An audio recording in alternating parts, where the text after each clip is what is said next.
I've always thought that by the age of 72, a man deserves peace. My hands, calloused from years of construction work, are not as strong as they used to be. My back hurts in the morning and my knees creak like the unlubricated hinges of an old door. But my mind is still clear, and I remember everything, every day of my life, every decision I made, and every missed opportunity. My name is Aldrich Poundstone. I've worked all my life as a construction superintendent in Brunswick, a small town where everyone knows each other and where it's impossible to hide any secrets. I supervised the construction of half the buildings downtown, including the new library and municipal building. I built dozens of houses that house the people I meet on the streets. I was respected by my colleagues and valued by my customers. I was proud of my work and the fact that I could provide a decent life for my family. My wife Eleanor was a wonderful woman, quiet, with a soft smile and kind eyes the color of an autumn sky. We lived together for 45 years. We had an only daughter, Viola. Eleanor died 3 years ago of pancreatic cancer. The disease took her quickly, and before I even realized I was losing her, I was alone in our big house on Maple Street. It was a house we had picked out together when we were first married. It was neglected and in need of serious repairs, but I saw potential in it. I spent every weekend fixing it up, remodeling it, updating it. I built a new fireplace and a veranda overlooking a small garden where Eleanor planted roses and hydrangeas. The house became an extension of ourselves, of our history. After Eleanor died, I couldn't bring myself to move, though neighbors and a few friends hinted that the house was too big for a lonely old man. Viola visited me infrequently. After graduating from college, she moved to Portland, where she worked as an interior designer. There, she met Hubert Tinker, a thin man with sharp features and a perpetually disgruntled look. He worked for a commercial real estate construction company. Viola said he was a fast riser, but when I'd met him at their wedding 6 years ago, I hadn't seen the sparkle in his eyes that comes from a man who is truly passionate about his work. When Eleanor died, Viola flew to the funeral, stayed 3 days and flew back, citing an important project. I didn't blame her. Everyone has their own life, and I'd never been a father who demanded constant attention. We called once a week on Sundays, and that was enough. I learned to live alone, cooked myself simple meals, kept the house in order, sometimes met with former colleagues at the local bar, Frank's, to discuss the city news and reminisce about the old days. And then, quite unexpectedly, Viola called and said that she and Hubert were moving to Brunswick. Allegedly, Hubert's company was opening a branch office there, and he had been offered to head the new office. Viola spoke quickly and excitedly, and I sensed there was something else behind it, but I was too happy to see my daughter more often to ask too many questions. "We could stay with you for a while until we find a suitable home," she said, as if she were doing me a favor. "It's hard for you to live alone in a house this big, isn't it? We'll help with cleaning, cooking." I agreed without thinking. The thought of having Viola's voice in the house again drowned out all doubts. They arrived 2 weeks later, Hubert driving an impressive black SUV, Viola beside him, with a new haircut and the expression of a man who was performing an unpleasant but necessary duty. "Daddy, you've lost weight," was the first thing she said as she hugged me. She smelled of expensive perfume and something else I couldn't recognize, maybe the life she was leading away from me. Hubert shook my hand dryly and formally, looking around the house with a realtor's appraising gaze. I showed them the room I'd prepared, the former guest room on the second floor, overlooking the garden. Hubert only grinned and Viola smiled awkwardly. "We were thinking of taking the master bedroom, Dad. It's more spacious and it has its own bathroom." I froze. The master bedroom was mine and Eleanor's. Her things were still there, the perfume bottles on the dressing table, the book she hadn't finished, the glasses in their case on the bedside table. I couldn't bring myself to put those things away, as if, as long as they were there, a part of Eleanor was still with me. "Of course," I heard my voice, as if someone else was speaking. "I'll move my things into the study." That same evening, I moved into the small room that used to be my home office. I set up the cot, moved the essentials of my clothes. Viola and Hubert took Eleanor's and my bedroom, and I could hear them rearranging furniture, opening and closing drawers, throwing things away. The first few days passed in turmoil. Viola did cook, complicated dishes with names I couldn't remember and flavors I couldn't get used to. Hubert left early in the morning and returned late in the evening, always with the disgruntled look of a man who owed everything. I tried to stay out of the way, spending most of the day in the garden or in the garage where I had a small workshop. After a week, Viola told me that she had been offered a job at a local design office and would now be away all day too.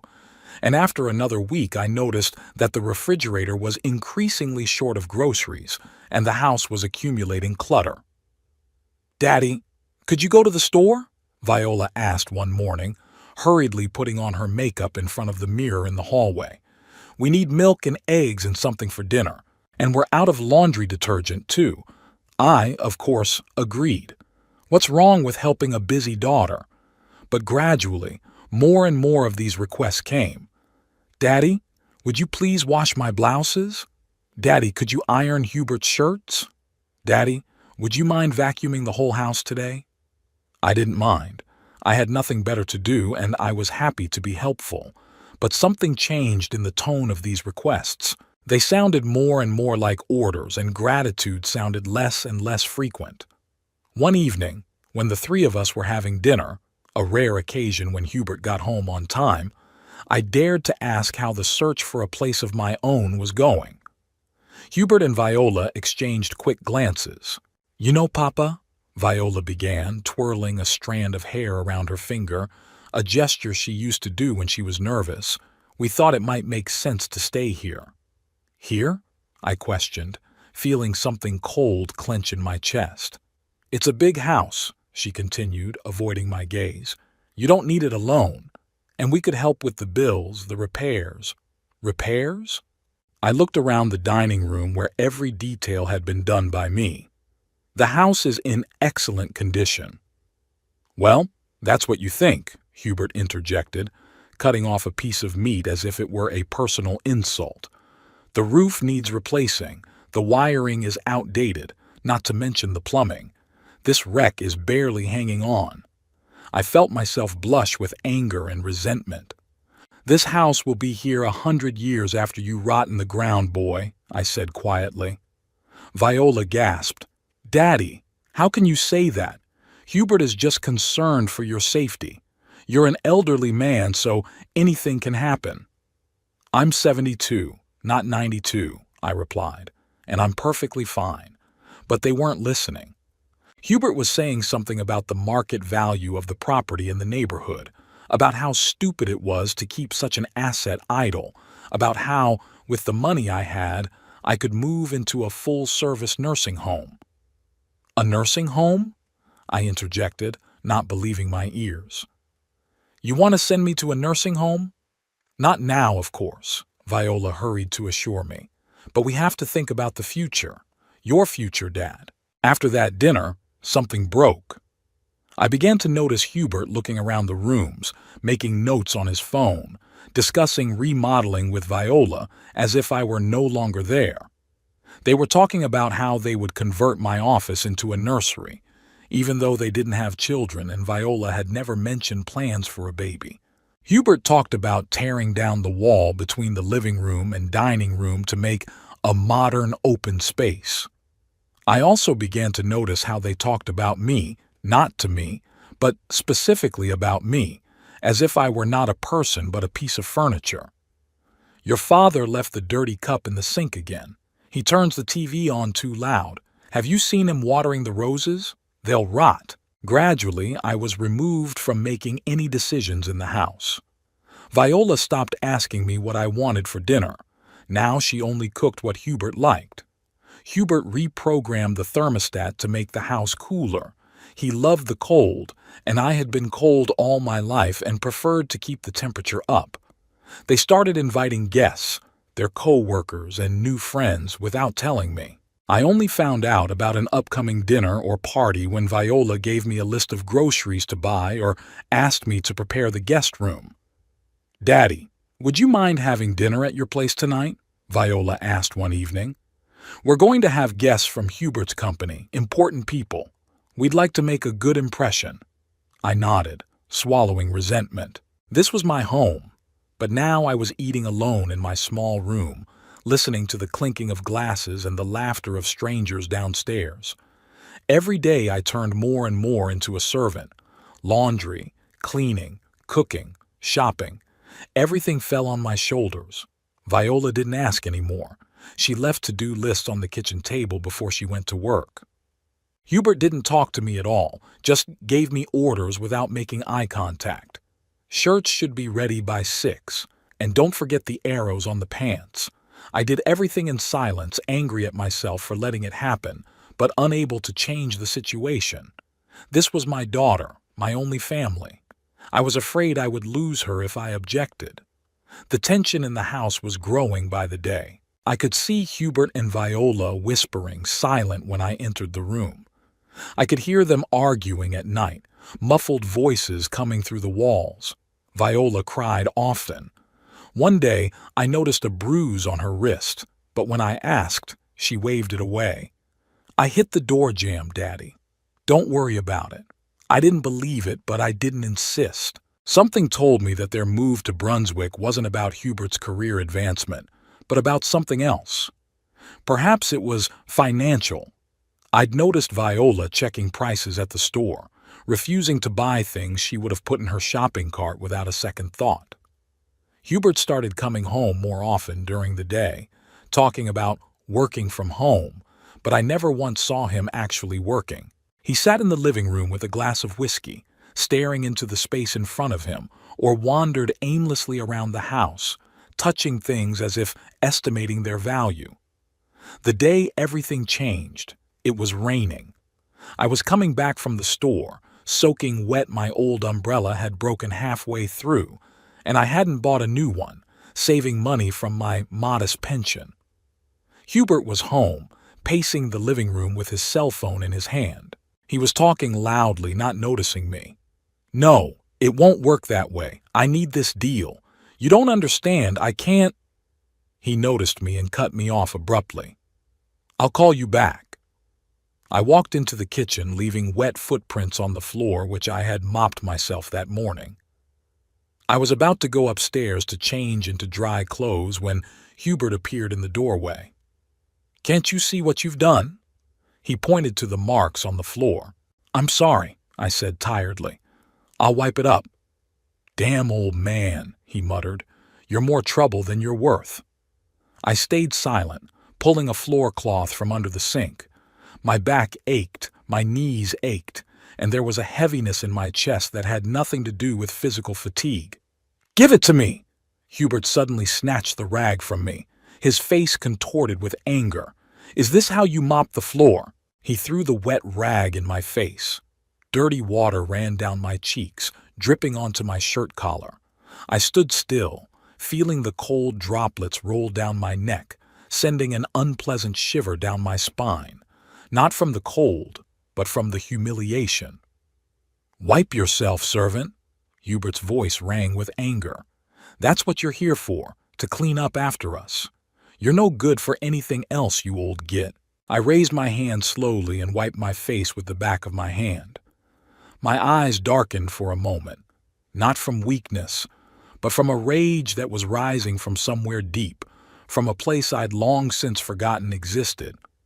For 40 years I had managed construction crews, resolving conflicts between workers, building relationships with suppliers and customers. And now I stood in my own kitchen, humiliated by a man who didn't deserve even a tiny fraction of my respect.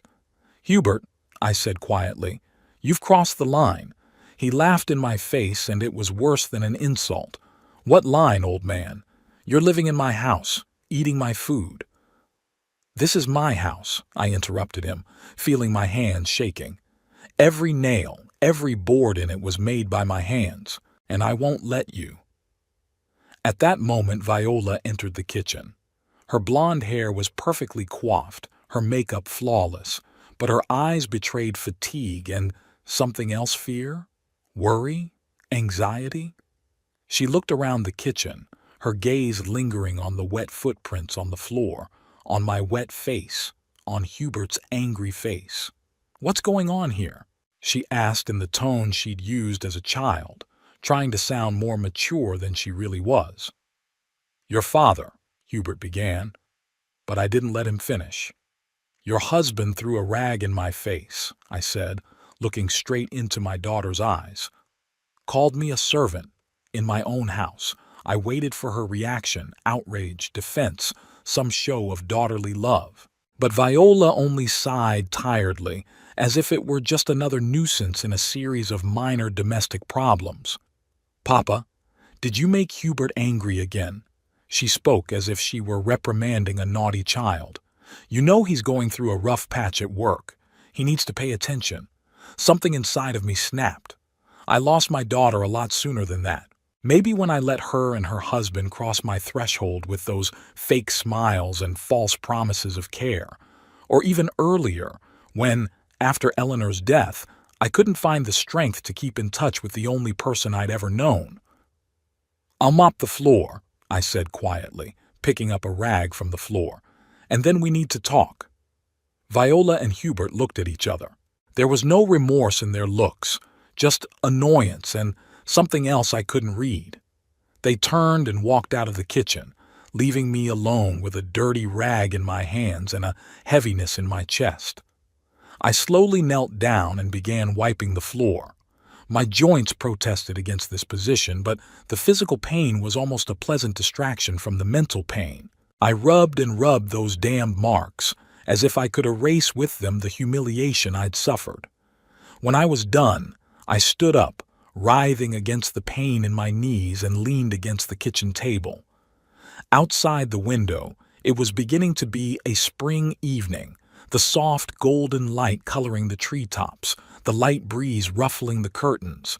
How out of sync with what was going on in my soul. I looked at my hands, knotted with protruding veins covered with age spots, but still strong, hands that held a hammer and saw, kneaded cement, turned nuts, lifted beams, hands that hugged Eleanor and little Viola. Those hands could still do something, make a difference. I went quietly up to my room, a former study turned into a cramped shelter. There weren't many things in there. An old dresser, a narrow bed, a bookshelf with tattered tomes on construction, and a couple of detectives I'd been rereading lately. The only picture on the wall was of Eleanor and me on the front porch of this house, young, happy, hopeful. I sat on the edge of the bed and covered my face with my hands. How could I have let things get this far? When had I stopped being a master in my own home and turned into a wordless servant? When did I let my daughter and her husband treat me like a burden, like a problem to be solved? Memories came flooding back to me, Viola as a child, with pigtails and freckles on her nose, asking for help with her homemade birdhouse. Viola as a teenager, arguing with me about curfew. Viola in her prom dress, so beautiful and so alien. Viola in her wedding dress next to Hubert, whom I disliked at first sight but kept silent because a daughter should choose her own path. Maybe that was my mistake. That I always backed down, always let her do her own thing even when I saw that it was a path to nowhere. Since Eleanor's death, I had become a shadow of myself, a gutless old man who feared loneliness more than humiliation. I didn't notice it was getting dark. There were voices downstairs. Viola and Hubert were arguing, but I couldn't make out the words. I did not go down to supper. I had neither the strength nor the desire to see their faces again. At night I hardly slept at all. I tossed and turned in my narrow bed, listening to the creaks of the old house, to the rustles outside the window, to my own thoughts that swirled in my head like autumn leaves in the wind. By morning, I had made a decision. I would no longer be silent. I would regain control of my life, of my home. I didn't know exactly how, but I was determined that the change would begin today. The morning was clear and cool. I went down to the kitchen earlier than usual so that I could drink my coffee alone and collect my thoughts before the inevitable conversation. But Hubert was already in the kitchen, in his expensive robe with a cup of coffee, staring at his laptop screen. He didn't even look up when I walked in. I silently poured myself a cup of coffee and sat down across from him. Hubert continued to ignore me, frowning, staring at the screen. His fingers nervously drummed a rhythm on the countertop. Something was wrong. Usually in the morning he was already dressed and ready to go to the office, and he'd never looked so troubled. "Problems at work?" I asked, partly out of politeness, partly to break the awkward silence. Hubert looked up as if he'd just noticed me. "None of your business, old man," he snapped. "You'd better get on with your breakfast. Viola will be down soon." I felt the rage of yesterday rising inside me again, but I held it back. This wasn't the time for confrontation. "Of course," I replied with fake resignation, and stood up to get the pan. Hubert's cell phone rang at that moment. He flinched, glanced at the screen, and cursing walked out of the kitchen into the hallway, closing the door tightly behind him. But the house was old, the walls thin, and Hubert's voice, though muffled, was clearly audible. "Yes, Lance, I got your message." "No, it's impossible. We can't drop the price any lower. It's ridiculous." I pretended to be busy making scrambled eggs, but I was actually listening intensely to the conversation. "Look," Hubert's voice sounded almost pleading, "the company is worth a lot more. Projects in development, contracts. Yes, I know about those rumors, but they're exaggerated." Pause. I broke the eggs into a bowl, trying not to make any noise. "Okay," Hubert continued, and there was desperation in his voice. "I can come today. At 2? Yes, I'll be there. And Lance, this has to stay between us. If the board finds out I'm looking for a buyer behind their backs." Another pause, followed by the sound of a dropped phone and a muffled curse. I quickly turned my back to the stove as the door opened and Hubert came back into the kitchen. His face was pale, sweat beading on his forehead. "I have to leave," he said without looking at me.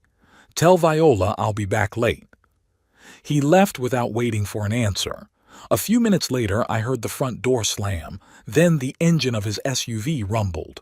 I was alone in the kitchen, mechanically stirring my scrambled eggs and thinking about what I'd heard. Hubert seems to be having serious business problems. Is he trying to sell the company, or part of it? And he's doing it secretly, behind the board's back?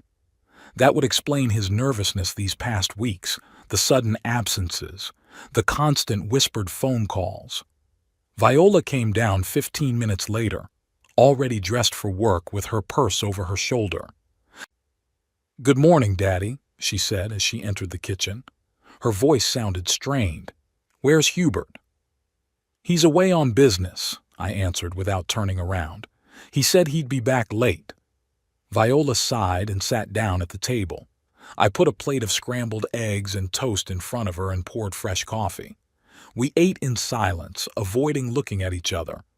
I felt like I should start talking about last night's incident, but I didn't know where to begin. "Viola," I finally said, pulling myself together, "we need to talk about what happened yesterday." She looked up, tired, with dark circles that even perfect makeup couldn't hide. "Daddy, let's not do this right now, okay? I have an important meeting today. I'm late."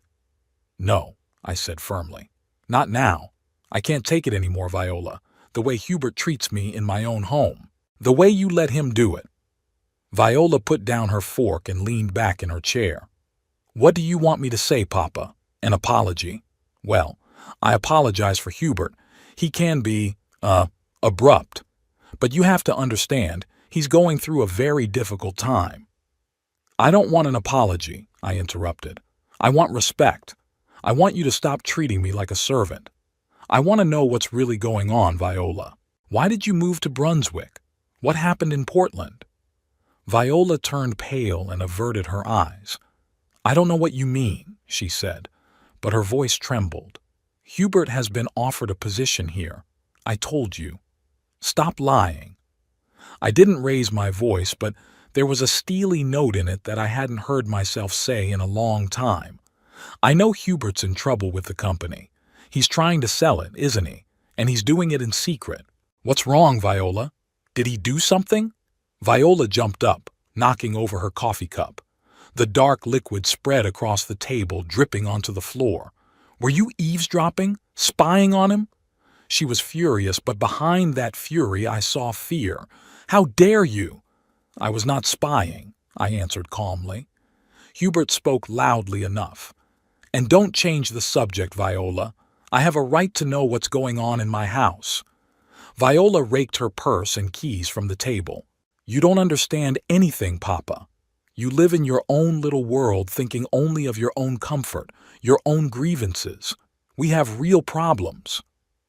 What problems, Viola? I stood up, looking her straight in the eye. Tell me. I'm your father. I can help. She laughed bitterly. Help? What can you do, Dad? Your measly pension. Stories about building houses 50 years ago? Hubert's right. You're good for nothing but mopping floors and making breakfast. Her words hit me harder than the rag Hubert threw. I felt something tearing inside me, the last thread that bound me to the daughter I had once known and loved. I understand, I said quietly. I understand now, Viola. Thank you for your honesty. She froze for a moment as if she'd just realized what she'd said. Something flashed across her face. Remorse? Regret? But it was quickly replaced by a mask of cold indifference. I have to go to work, she said, heading for the door. And don't tell Hubert what you overheard. You're making things worse. She left, leaving me alone in the kitchen with spilled coffee and a broken heart. I sank slowly into a chair, feeling my strength leave me. All my life I'd tried to be a good father, working hard, providing for my family, being there for them when they needed me. And this was how it ended. Scorn and humiliation from the only person I'd lived for since Eleanor's death. I sat there for so long, not moving, not thinking, just letting the pain flow through me like a river through rocks. Then I got up, wiped up the spilled coffee, washed the dishes. The mechanical acts helped me gather my thoughts. By noon, I had made a decision. No more being a victim, no more letting my dignity be trampled. I'm going to take back control of my life, and I'm going to start right now. I don't know how yet, but I'm not going to take any more humiliation in my own home. Maybe overhearing Hubert's conversation will give me a clue. If he's having business difficulties, if he's secretly trying to sell the company, there might be an opportunity for me.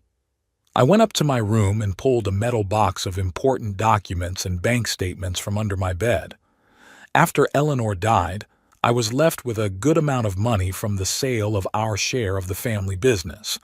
I'd always been frugal, and that money was lying around untouched for a rainy day. I think that day has come. Perhaps Hubert's business is the key to restoring my dignity. I need to find out more about Tinker Construction and what's going on there. Maybe my experience in the construction industry will come in handy, and maybe I can turn this situation from humiliating to profitable for me. For the first time in a long time, I felt a surge of energy and determination. I didn't know exactly how, but I was going to change my life, regain my respect, and show Hubert that the old dog could still bite.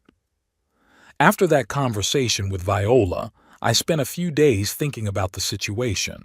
I couldn't get Hubert's overheard phone call out of my head. A company on the verge of bankruptcy, secret negotiations for a sale, fear of the board of directors, all of it pointed to serious problems in my son-in-law's business, and perhaps an opportunity for me. I started cautiously. The first thing I decided to do was to test the validity of the information I had overheard by chance. One morning, after Viola and Hubert had left for work, I sat down at the computer in the living room. 15 years ago, when the internet was just entering our lives, Eleanor had insisted that I learn how to use it. "Don't be a dinosaur, Aldrich," she'd said, pushing me toward the monitor. I resisted, but she was persistent, and now I was grateful to her for it. I typed Tinker Construction Portland Problems into the search box. It didn't take long for the results to come up. Several articles in local business publications mentioned Hubert's company in a negative way. Tinker Construction blows off office center construction deadline. Investors express concern about Tinker Construction's financial situation and possible lawsuit against construction company for breach of contract. The articles were dated within the last 6 months, just before their sudden move to Brunswick. The next query was Hubert Tinker business biography. There wasn't much information, but enough to form a picture. Hubert had inherited the company from his father 5 years ago. Prior to that, he had worked for it in a management position, but apparently had no real experience managing construction projects. His education is a bachelor's degree in business administration, no technical background. In one interview, he proudly proclaimed plans to expand the business, enter new markets, and double turnover in 3 years. I hummed reading this. Ambition without a real understanding of the industry is a recipe for disaster. The construction business does not tolerate amateurs. It's not enough to understand finance and marketing. You need to understand how construction works, what pitfalls can be encountered, how to manage crews, and how to estimate realistic timescales and costs. Apparently, Hubert didn't understand this. Further searching led me to a builders forum where they were discussing payment problems with Tinker construction contractors. Some complained about late payments. Others mentioned substandard materials that the company was trying to use to save money. They take on projects they can't pull off and then try to get by at the contractor's expense, one user wrote. All indications were that the company was indeed in deep crisis, but I needed more accurate and up-to-date information. The internet is good for the big picture, but it won't give me details about the current state of affairs. For that, you need people in the industry. I pulled out my old address book, shabby with faded entries but still containing contacts accumulated over decades of working in construction. Many of the numbers were probably no longer valid. People had changed jobs, retired, or gone forever.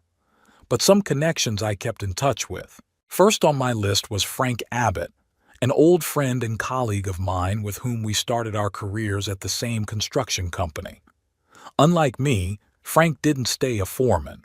He went into management, then started his own construction supply business, which eventually grew into a large company with branches all over the state. We hadn't seen each other for several years, but occasionally called on holidays. I dialed his number, mentally preparing myself for the possibility that he might not answer or remember me. But after the third ring, I heard a familiar husky voice. "Abbott here." "Frank?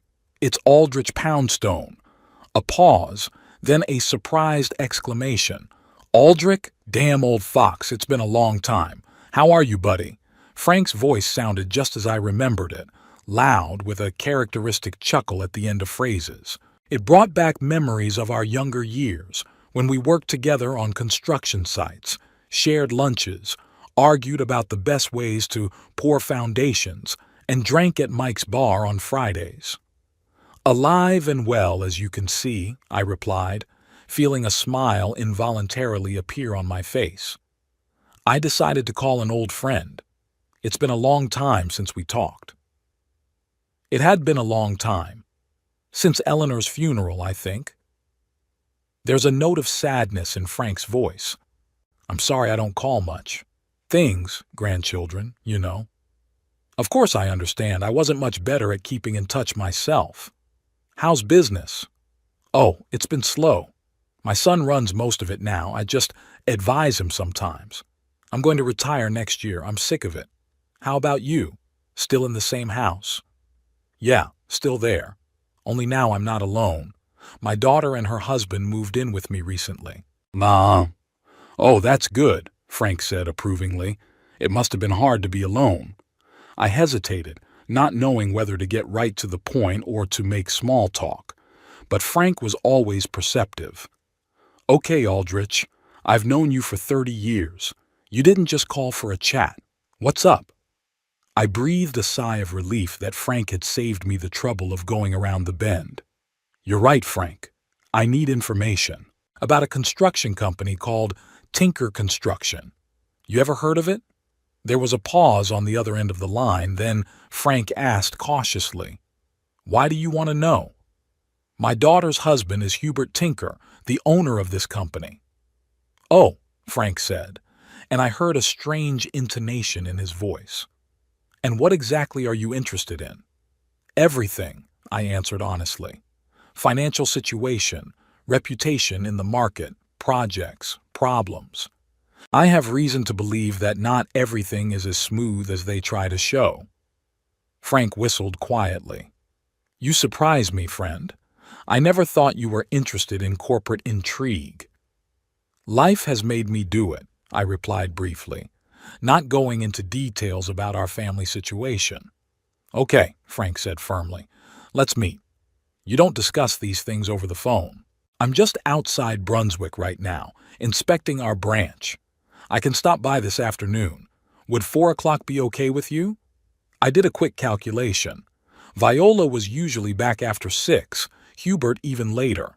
That should give us plenty of time to talk. "Perfect. I'll be waiting," I dictated the address, though Frank had visited Eleanor and me a few times years ago. I remember your house," he grinned. "The one with the veranda, the one you spent weeks building yourself, refusing any help." "I was stubborn," I admitted with a smile. "You were and you still are, Aldrich. I'll see you later." I hung up the phone, feeling strangely excited. Something was beginning, some movement after years of stagnation. And perhaps for the first time in a long time I felt I was in control. Frank arrived exactly at the appointed time. His massive figure, dressed in an expensive suit, seemed alien in my modest living room. But as soon as we sat down at the table with cups of coffee, the years seemed to melt away, and we were once again the young men who once dreamed together of a future in the construction business. After a brief exchange of news, health, children, and grandchildren, we got down to business. Frank leaned back in his chair and looked at me intently. "So, Tinker Construction," he began. "Not a good topic of conversation, Aldrich. The company's on the verge of collapse." I nodded, though my insides clenched. It was one thing to suspect and quite another to hear confirmation from someone who knew the market inside out. "How bad is it?" Frank sighed. "It couldn't be worse. The company had been quite successful under Tinker Sr. Medium-sized business, stable projects, good reputation. But when the reins passed to his son," he shook his head, "young Tinker decided to play big, took out loans, started taking over projects he couldn't handle, hired cheap contractors, skimped on materials, promised unrealistic deadlines to customers." "And it all went down the drain," I said for him. "Exactly. First there were quality problems, then deadlines, then lawsuits. In the last year, Tinker Construction has lost almost every major client. Now they have huge debts, several unfinished projects that are hanging dead weight, and a team of employees who are scattering like rats from a sinking ship." I rubbed my chin thoughtfully. "Hubert is trying to sell the company?" Frank raised his eyebrows in surprise. "Where did you—" "Never mind, though. Yeah, rumor has it he's looking for a buyer. Urgently, and at a price far below the real value of the company's assets. The problem is, no one wants to deal with that kind of trouble. Plus, according to my sources, he's bypassing the board of directors. If they find out he's negotiating a sale behind their backs." "That's a breach of corporate ethics," I said. "That's putting it mildly," Frank chuckled. "It could end up in court and Tinker's personal liability for the company's debts. But apparently, he's so desperate that he's willing to take the risk." I considered what I had heard. The situation was worse than I'd realized. It explained a lot of things: Hubert's nervousness, the sudden move, their desire to stay in my house for a long time. They were broke, fleeing financial ruin. "What's the approximate value of the company now?" I asked. "If there was a buyer?" Frank said the amount, and I whistled. Even at a discount because of the company's problems, the price was significant. "Don't tell me you're thinking of buying it." Frank looked at me in disbelief. Aldrich, this is crazy. The company's in a deep hole, and it's almost impossible to get it out. And if we don't, I said slowly, formulating a thought that was just beginning to take shape in my head. What if I just get control? Frank hesitated, drumming his fingers on the table. You don't need the whole company, he said finally. A controlling interest would be enough. According to my information, Hubert Tinker owns 60% of the stock, and the rest is distributed among small shareholders and board members. If you can buy at least 35 to 40%, that would be enough to have a significant influence on decision-making. Especially if you act in alliance with the board of directors, I added, realizing where he was going with this. Exactly, Frank smiled, the familiar gambling glint in his eyes. But why would you do that, Aldrich? What's the point of it? You want to invest in a troubled business at your age? I didn't tell him about the rag thrown in my face, about Viola's words, about the daily humiliation I endured in my own home. Instead, I just said, I have my reasons, Frank. Let's just say it's personal. Frank looked at me carefully, then nodded slowly. I understand. I'll mind my own business. But if you're serious, he thought for a moment, I can help. I have connections in the banking sector. I know a couple of investors who might be interested. I can't promise it'll work, but it's worth a shot. Thank you, Frank, I said sincerely. It means a lot to me. He waved his hand. Oh, come on. We're old friends. Besides, I was wondering what you were up to. He looked at his watch. I gotta go, but I'll contact the right people. Get the details on Tinker Construction's financial situation, the options. Give me a couple days. We shook hands and Frank left. I sat at the kitchen table thinking about the information and calculating my options. I had some savings, the result of selling our share of the small family business after Eleanor's death. Not millions, of course, but a substantial sum for a man who'd lived frugally all his life and saved for the future. Plus the house. It could be used as collateral for a loan if necessary. But even all this would not be enough to buy a controlling stake in Tinker Construction. I needed partners, investors willing to take a risk with me. And I needed a strategy, not just to buy the stock, but to do it in such a way that Hubert wouldn't find out who was behind it until the very last moment. The next day, Frank called with the news. The situation is even more interesting than I thought, he said without preamble. Hubert Tinker is negotiating with the Jennings Capital Investment Group. They're offering him a ridiculous sum for his stake in the company, practically bankruptcy, but with the possibility of getting out without being personally liable for the debts. What about the board of directors? I asked. Out of the loop, as I suspected. Tinker operates in secret from them. But, Frank paused for dramatic effect, I've talked to a couple of board members through mutual acquaintances. They are extremely unhappy with Hubert, believe he has ruined the company with his unprofessionalism. If an alternative buyer comes along who will offer an adequate price and present a plan to get the company out of the crisis, they might support such a deal. I felt my pulse quicken. It was a chance. What are you suggesting? Create an investment consortium, Frank answered without hesitation. I'm ready to invest, and I have a couple of friends who could join, plus a bank loan against your house and other assets. We could outbid Jennings Capital and acquire Hubert's stake, and then, with the board's support, restructure the company. And who would be in charge? I asked doubtfully. I'm 72, Frank. I'm not going back to active duty. Don't worry about that, Frank grinned. I've got a great crisis manager in mind. A young but experienced guy who specializes in getting construction companies out of difficult situations. He'll be the COO, and we'll be the shareholders who make the strategic decisions. The plan was beginning to take shape, but the key question remained. How do I make sure Hubert doesn't find out I'm behind this? Frank thought for a moment. You could use a shell company. Create an investment firm with a neutral name, through which all negotiations and transactions would take place. Hubert will think he's selling his stake to anonymous investors, not to you personally. and only when the deal is finalized. He'll know who his new boss is, Frank finished, with a smile that reminded me of our younger years when we planned particularly complex construction projects. The next days passed in feverish activity. I met with bankers, lawyers, potential investors, always away from home, in Frank's offices or in neutral locations so as not to arouse the suspicions of Viola and Hubert. An investment company, Brunswick Ventures, was set up, with Frank as the formal director and me as the hidden principal investor.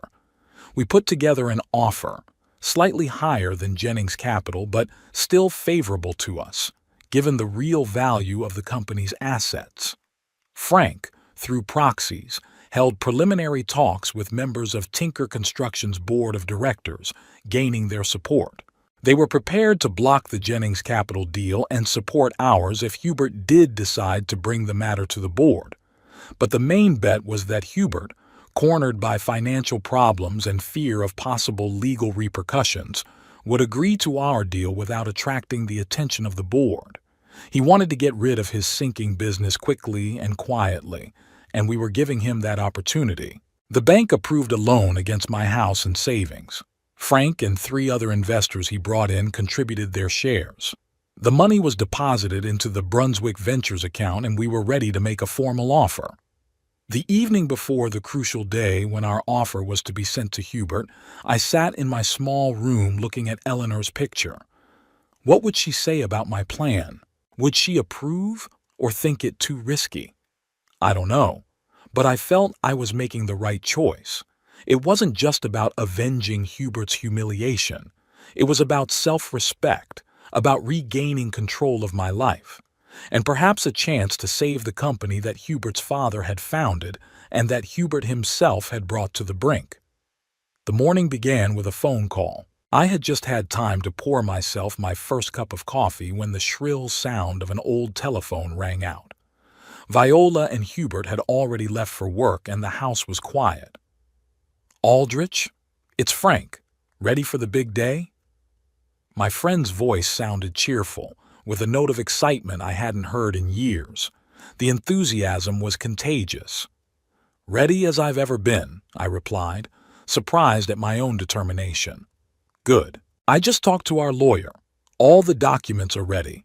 The money is in the accounts. All that's left is to send a formal proposal to Tinker and wait for his reaction." I took a sip of coffee, feeling my pulse quicken. Decades of work had taught me to keep my cool in stressful situations, but now I was as nervous as a young man on a first date. "Do you think he'll go for it?" Frank hummed. "Almost certain.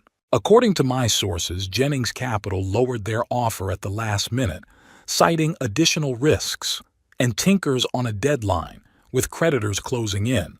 Our offer now looks like a lifeline for a drowning man. After a short discussion of the details, we agreed to meet at the office of the law firm Morrison and Partners at 2 o'clock in the afternoon. All the members of our small consortium were to be there to officially confirm the terms of the deal and sign the necessary documents. I hung up the phone and looked out the window. The spring sun was flooding the garden with golden light, and the apple trees were swelling with buds, promising blossoms. The world seemed to approve of my decision, offering a new beginning. Before I left the house, I opened the metal safe hidden in the wall closet of my small room. The most important documents were kept there: Eleanor's marriage certificate, her death certificate, my passport, insurance policies, and bank statements. After selling our share of the family stair and railing business, I had a decent amount of money left over. I put most of it on deposit, as Eleanor had advised, for a rainy day. The money had been lying untouched for several years, gradually growing with interest.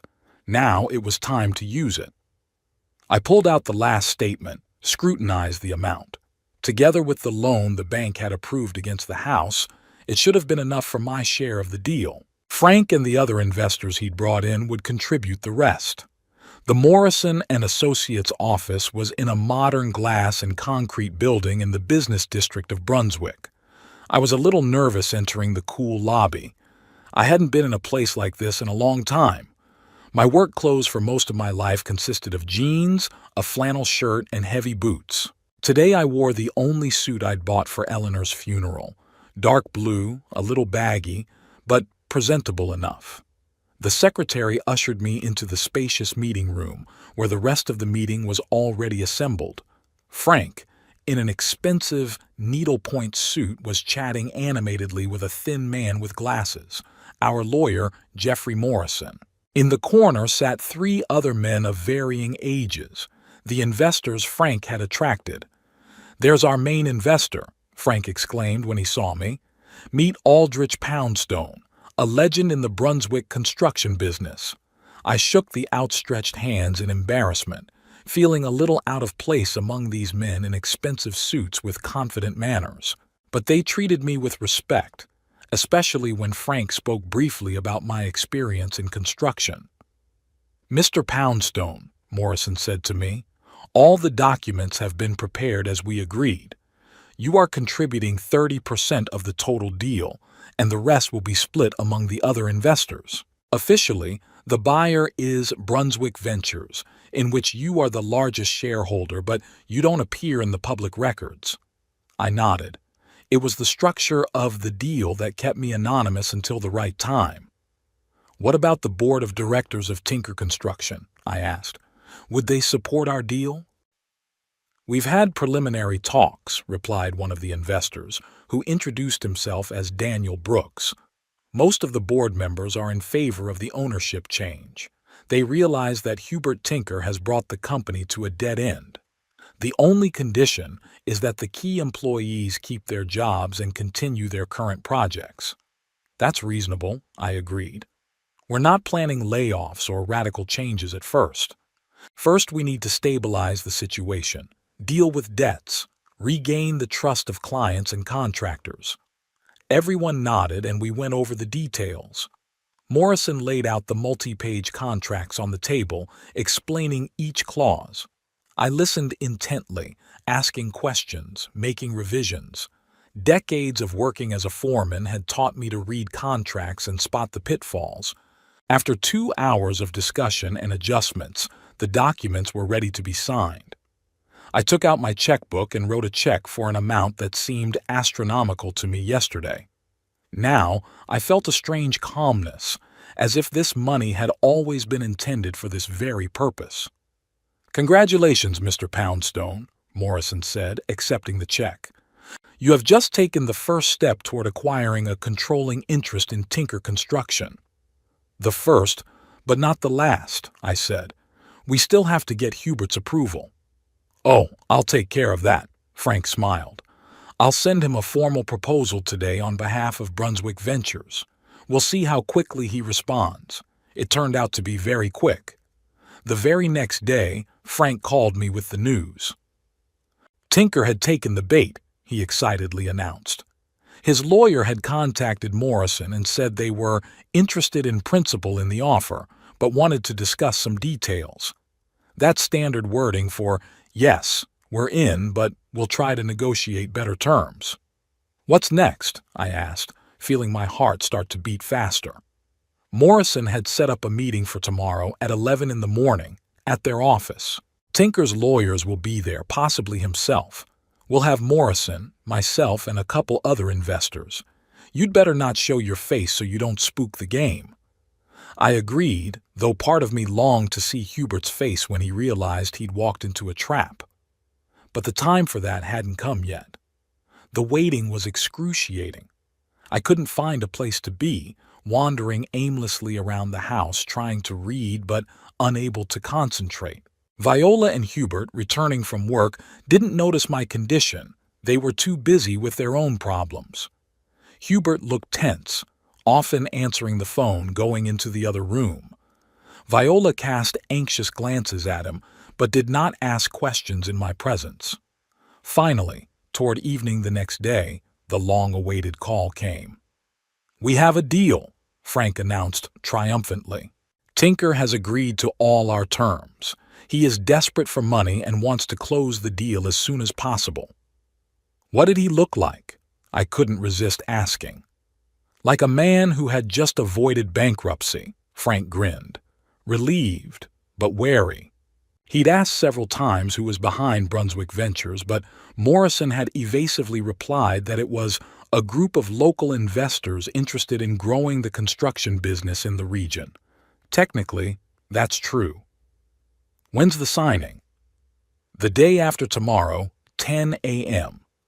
All the documents are already being prepared. Once it's signed, the money will be transferred to Tinker's account and the deal will be closed. You'll officially become the largest shareholder in Tinker Construction. And when he finds out who his new boss is? That was the key moment for me. Frank was silent for a moment, pondering the answer. There are options. You can tell him as soon as he signs. You could wait a few days until the money was transferred and the deal was fully finalized. Or we could make a dramatic disclosure at the first board meeting with the new shareholders, which was scheduled for next week. I pondered which option to choose. Part of me wanted the immediate gratification of seeing the shock on Hubert's face when he realized he'd sold the company to a man he thought was a worthless old man. But the other part, the more rational part, realized it was better to wait until the deal was fully finalized. Let's wait until after the board meeting, I decided. Let the money be transferred first and the documents be finalized. I don't want to risk the deal because of personal emotions. That's a wise decision, Frank approved. I thought you'd choose this option. It's not for nothing that you and I spent so many years building houses. We learned patience. I spent the day signing the papers on pins and needles. Frank promised to call me as soon as the ceremony was over, but the time dragged agonizingly slow. I tried to do the usual things. I made breakfast for Viola and Hubert, cleaned the house, trimmed the hedges in the garden, but my thoughts kept returning to what was happening at the law firm's office. Finally, around noon, the bell rang. "It's all signed," Frank announced without preamble. Tinker had put his signature on all the documents. The money would be transferred within 24 hours and the deal would be officially closed. I closed my eyes, reliving the moment of triumph. It had happened. I, Aldrich Poundstone, the man Hubert thought was only fit to mop floors, was his boss. How was he behaving? I asked, picturing Hubert's smug face as he signed the papers. Nervous, but he tried not to show it, Frank answered.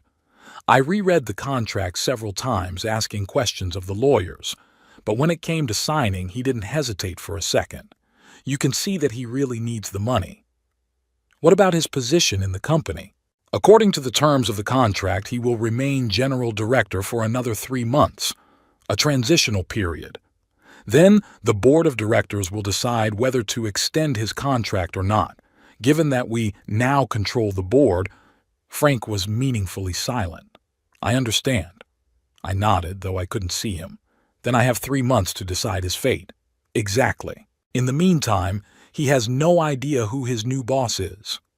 The board meeting with the new shareholders is scheduled for next Thursday. That's where we'll lay our cards on the table. The next few days passed in a strange state of suspense.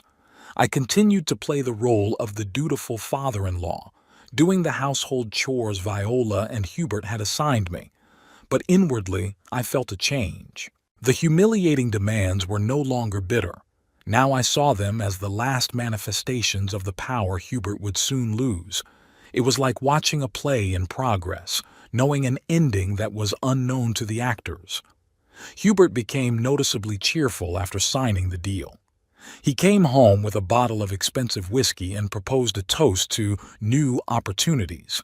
Viola was surprised by his sudden optimism but didn't ask questions in front of me. I silently raised my glass, thinking about how quickly my son-in-law's mood would change when he learned the truth. The day before the board meeting, I met with Frank and the rest of the investors to discuss strategy. We gathered in the conference room of the Regency Hotel, away from prying eyes. "So, tomorrow's the big day," Frank began as everyone settled around the table.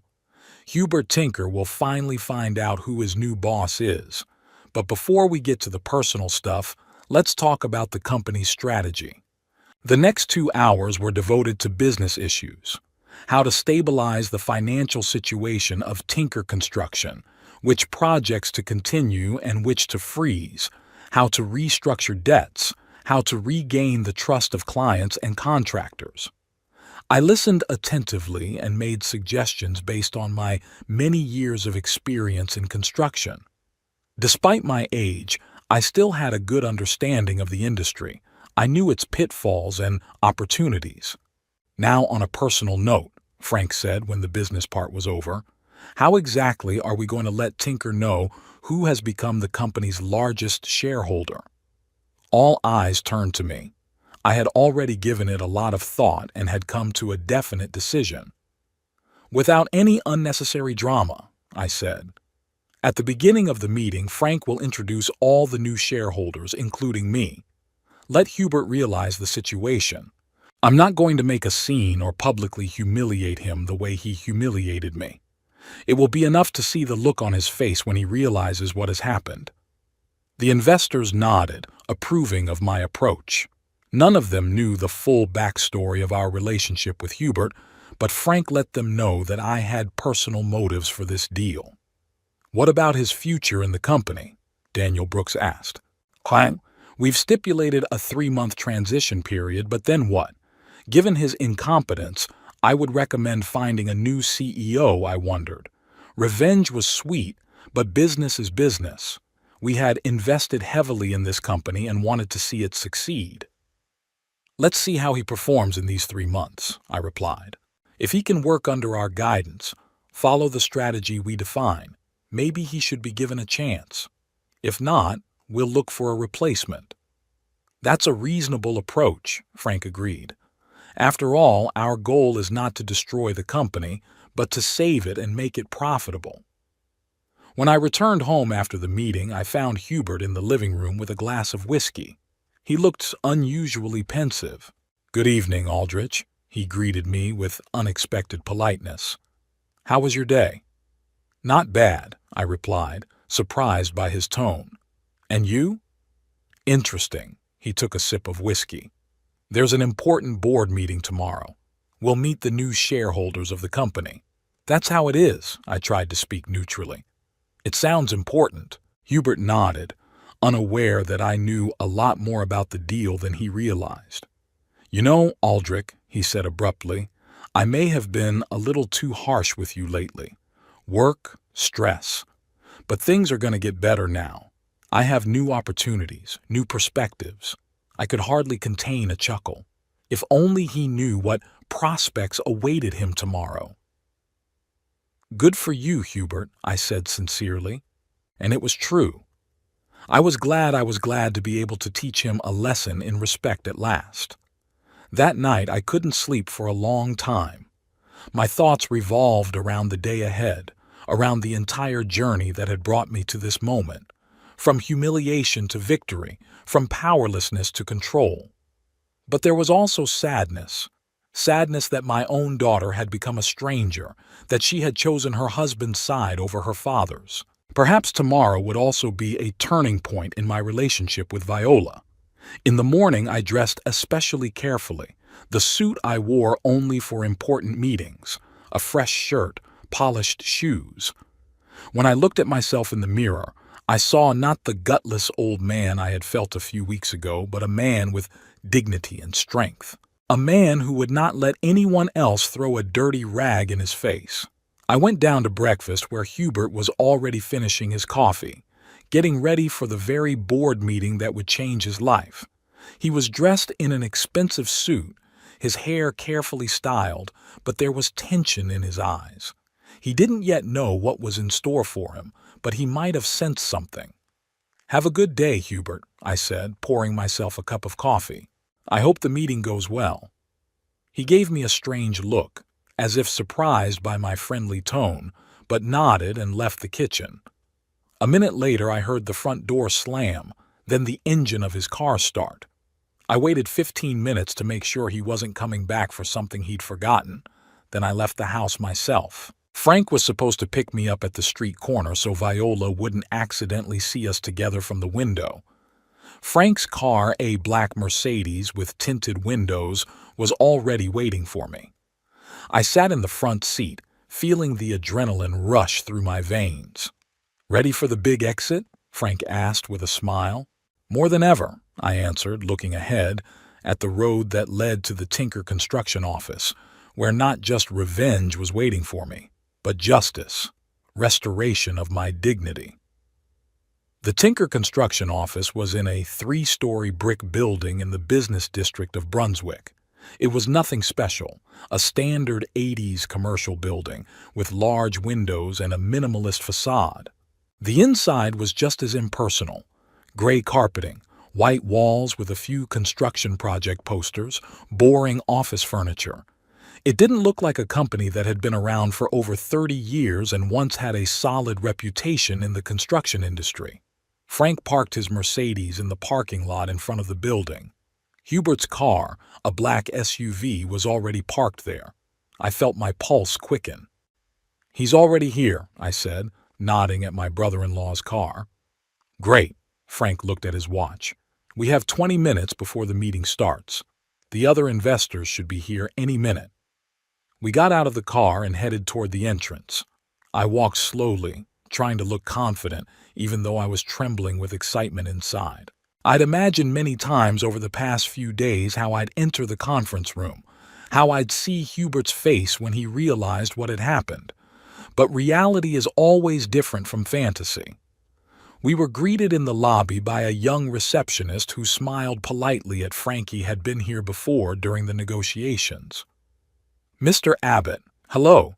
The meeting is in the conference room on the second floor. Mr. Tinker's waiting." "Thank you, Emily." Frank nodded. "And this is Mr. Poundstone, one of the new shareholders of the company." The girl gave me a polite but slightly surprised look. She probably didn't expect to see an elderly man among the investors. Or maybe she noticed my resemblance to Viola, who sometimes came to her husband's office. "Nice to meet you, Mr. Poundstone," she said with a professional smile. "Let me show you out."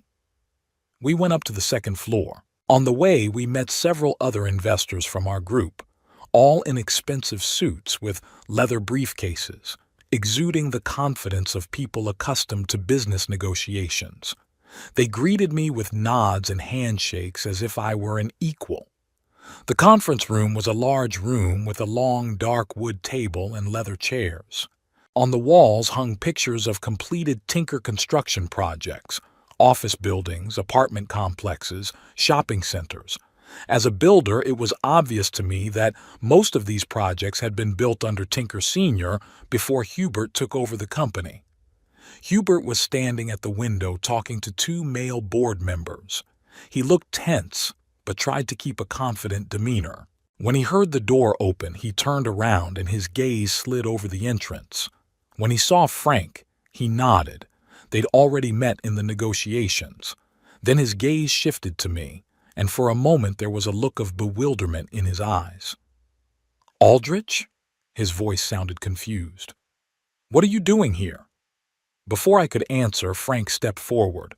"Mr. Tinker, let me introduce you to one of Brunswick Ventures' key investors, the new largest shareholder in your company, Mr. Aldrich Poundstone." Silence hung in the room. Hubert looked at me as if he had seen a ghost. His face slowly changed from bewilderment to realization, then shock, and finally horror. It's impossible," he said. You can't be an investor who bought a controlling interest in your company?" I finished the sentence for him, feeling strangely calm. "I very much can be, Hubert, and I already am."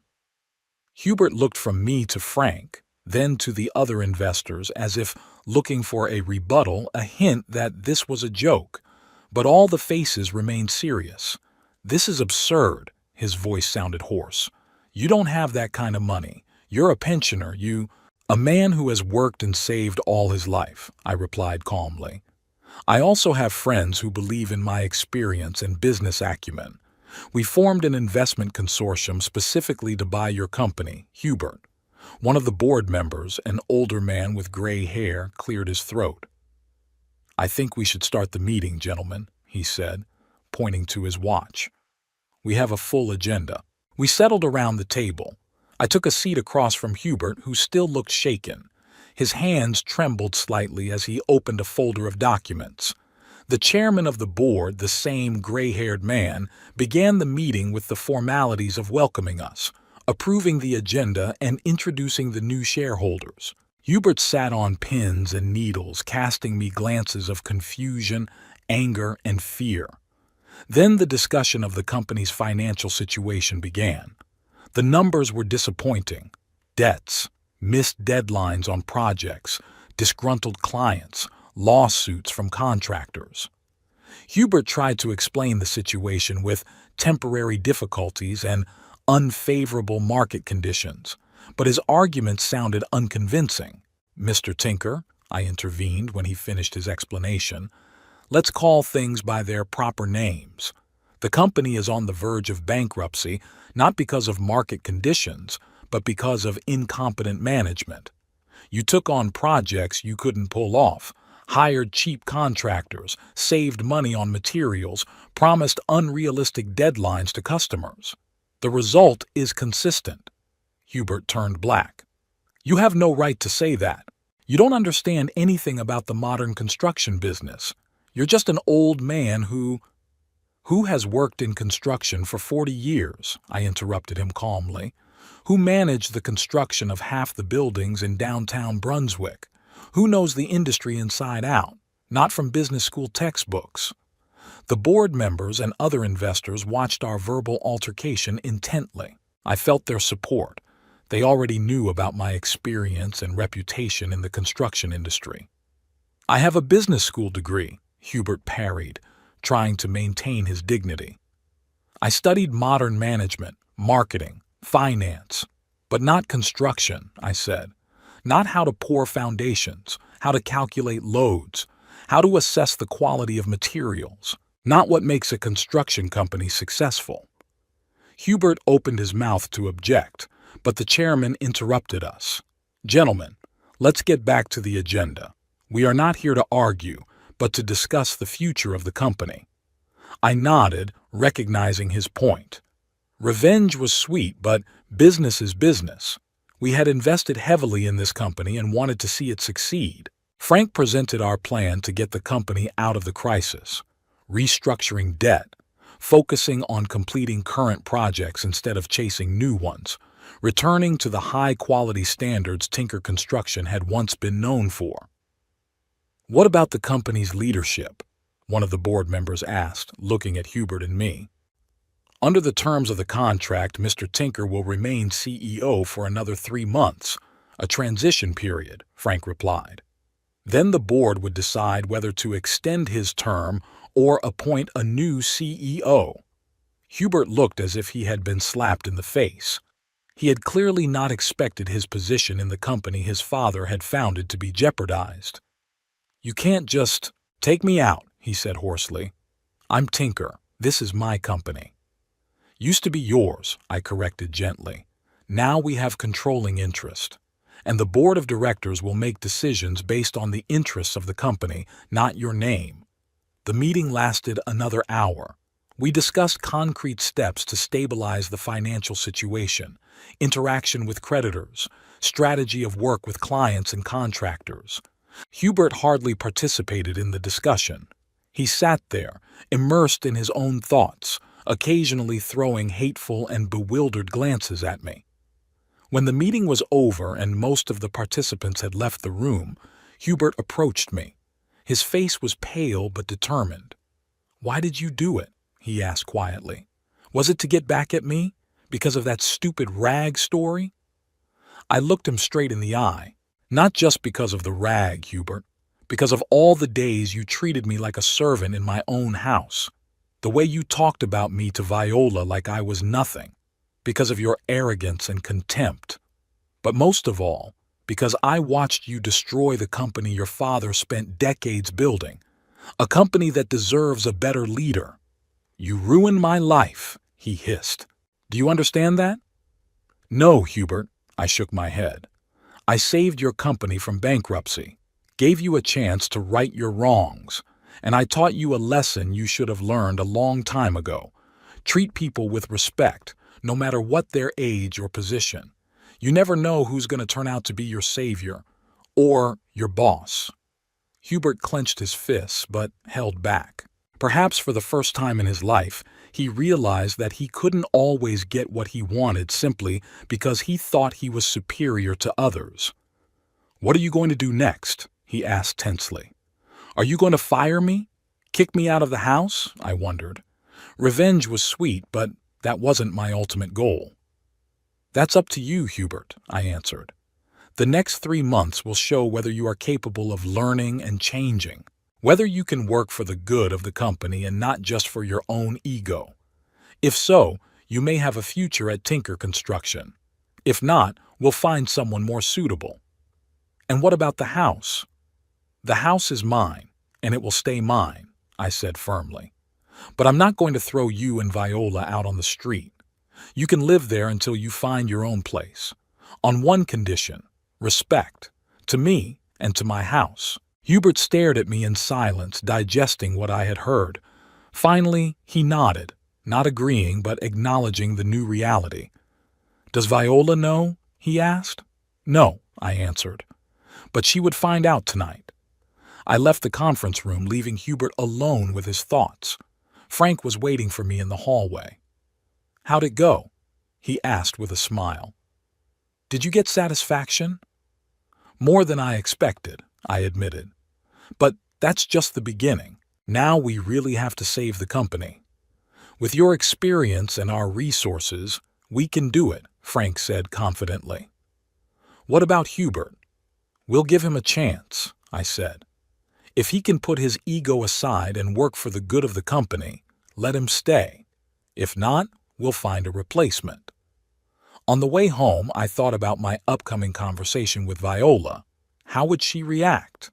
Would she take her husband's side, as she had done before, or would she finally see the situation through my eyes? I didn't know, but I was prepared for either outcome. Viola got home from work around 6 in the evening. Hubert hadn't arrived yet. Apparently he was hesitant to come home and face me and her after what had happened. I was waiting for my daughter in the living room, sitting in my old armchair with a cup of tea. "Daddy?" She looked at me in surprise. "You are not in the kitchen." "No, Viola," I replied calmly. "I didn't cook dinner tonight. We need to talk." She frowned, sensing the seriousness of the moment. She took off her coat, put her bag aside, and sat down on the sofa opposite me. "What's wrong? Where's Hubert?" "Still at the office, I suppose. Or maybe at the bar," I shrugged. "He'd had a rough day." "Why?" There was concern in Viola's voice. "Because he found out today that I've become the largest shareholder in his company," I answered simply. "In fact, his boss." Viola looked at me, not understanding. "What are you talking about, Daddy? Is this some kind of joke?" "No, daughter, it's not a joke." I set the cup aside and stepped forward. I, along with a group of investors, acquired a controlling interest in Tinker Construction. The deal was closed a few days ago. Today was the first board meeting with the new shareholders, where Hubert found out who was his new boss. Viola turned pale. She opened her mouth, closed it, opened it again, like a fish thrown on the shore. "But how? Where did you get that kind of money? And why?" "The money from selling our share of the family business after Mom died," I explained, "plus a loan against the house, plus investments from my partners." "Why?" I looked her straight in the eye. "After your husband threw a rag in my face and called me a servant. After you took his side instead of mine. After all those days when you treated me like a domestic servant in my own home." Viola lowered her eyes. There was embarrassment and shame on her face. "Papa, we didn't mean—" "Don't, Viola," I stopped her. "You both knew exactly what you were doing. You saw me as an old man who could do nothing but mop floors and cook breakfast. But I set out to prove you wrong." "And now what?" she asked quietly. "Will you throw us out of the house? Are you going to fire Hubert?" "No," I shook my head. "The house is mine, and it will stay mine. but you can live here until you find your own place, as long as it's respectful. As for Hubert's job, that will depend on him. If he can put his ego aside and work for the company his father founded, he stays. If not, we'll find a replacement." Viola sat in silence, digesting what I'd heard. I could see the emotions changing in her eyes: disbelief, shock, understanding, and, finally, something like respect. "I underestimated you, Dad," she finally said. "We both did." "Yes, you did," I agreed. "And that was your mistake. Never judge a person by their age or their appearance, especially if that person is your father who has worked his whole life to give you a decent future." At that moment, we heard the sound of the front door opening. Hubert had come home. He looked exhausted and depressed when he entered the living room and saw us. "Have you told her yet?" he asked me tiredly. "Yes," I nodded. "Viola knows about the deal and my new status in your company." Hubert looked at his wife as if seeking support or sympathy. Viola was silent, and in her eyes he found nothing but confusion. "I'll go upstairs," he said after a pause. "I need to think." When he had gone, Viola turned to me. "What happens next, Papa?"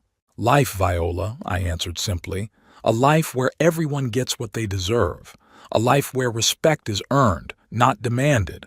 Where age is not a judgment and experience is not a burden." She nodded, and in that nod I saw understanding. Not forgiveness, not on my part or hers, but recognition of a new reality.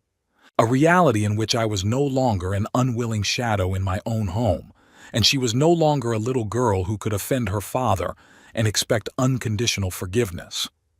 In the days and weeks that followed, much changed.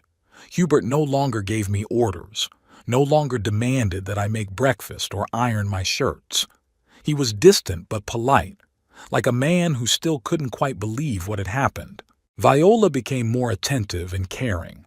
She began to cook for herself, to clean up after herself, to ask my opinion on various matters, not out of fear or favor, but out of newfound respect. I regularly visited the Tinker construction office, attended board meetings, and met with clients and contractors. My experience and reputation in the construction industry helped restore confidence in the company. Gradually, the financial situation stabilized, and some troubled projects were completed with minimal losses. Hubert, to his credit, worked hard. He worked late into the night, followed the advice of the board, and learned to listen to the opinions of experienced employees. Perhaps, for the first time in his life, he realized that he wasn't always the smartest person in the room. We didn't become friends or even close family.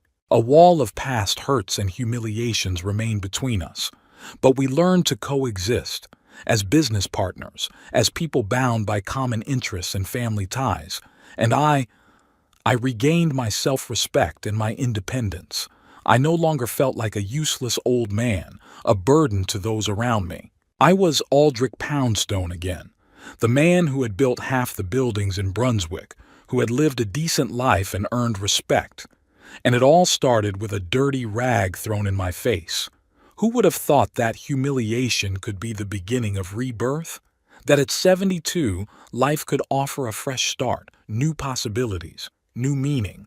As I once told Hubert, you never know who will turn out to be your savior or your boss. And it is never too late to remind those who have forgotten simple human respect.